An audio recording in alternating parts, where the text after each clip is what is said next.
Imagine your future self sitting somewhere 10 years from now, watching a live stream of your life today. They can see everything. What you're doing, what you're avoiding, what excuses you're telling yourself. And they're watching in silence. The question isn't whether you're living up to your potential. The real question is, what expression is on their face right now? Here's the uncomfortable truth most people never confront. We make decisions every single day as if our future self is a completely different person, someone else's problem. Skip the workout, future me will handle it. Stay up scrolling until 2 a.m., future me will deal with the exhaustion. Delay the dream, future me has more time. But here's what nobody tells you. That future version of you remembers every choice you make today. Every time you hit snooze on your own life, they feel it. Let me tell you about someone named Michael.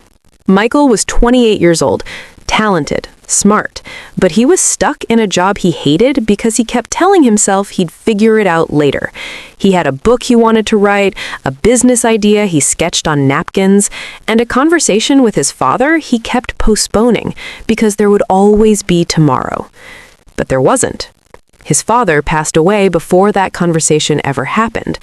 At the funeral, Michael said something that still stays with me. I didn't lose him the day he died.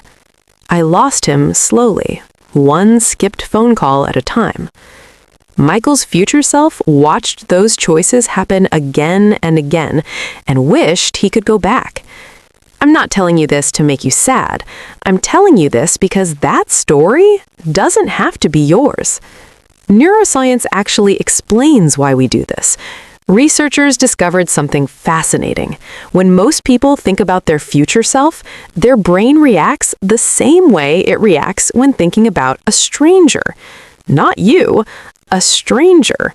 That's why it's so easy to sacrifice your future for comfort today. Your brain doesn't fully register that future person as you.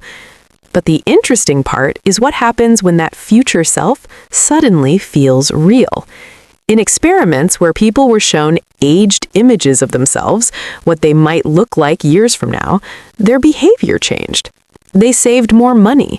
They made healthier choices. They started thinking long-term.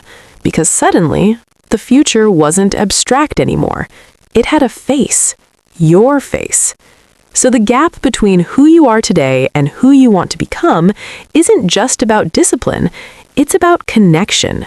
You have to feel connected to the person you're becoming. Think of every decision you make today as a letter you're sending to your future self.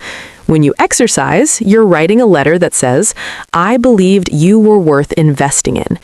When you choose learning over distraction, you're writing, I was preparing you for something better. When you have the difficult conversation instead of avoiding it, you're writing, I respected your future enough to be honest today. And yes, when you choose comfort over growth, that's a letter too.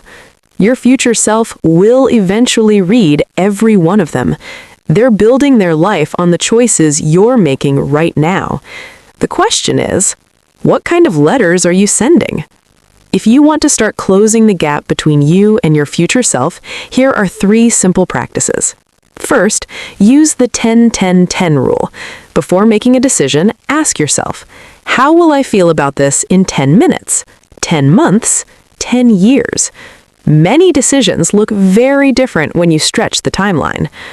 Second, write a letter to your future self. Seriously, write down where you hope to be, what you're trying to build, and who you're trying to become.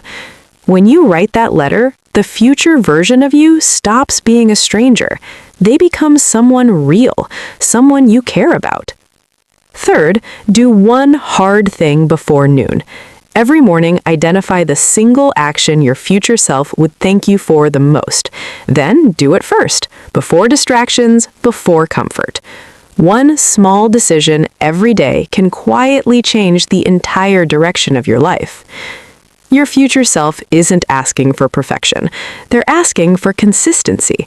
They're asking you to show up. Now go back to that image from the beginning, your future self watching you right now. What if instead of watching with regret, they were watching with pride? What if they saw someone who stopped waiting, stopped postponing, stopped saying, "I'll start tomorrow," and just started? That future is built one decision at a time, starting with the very next one you make. If this message resonated with you, share it with someone who might need to hear it. And in the comments, tell me one thing you're doing today for your future self. I'll see you in the next video.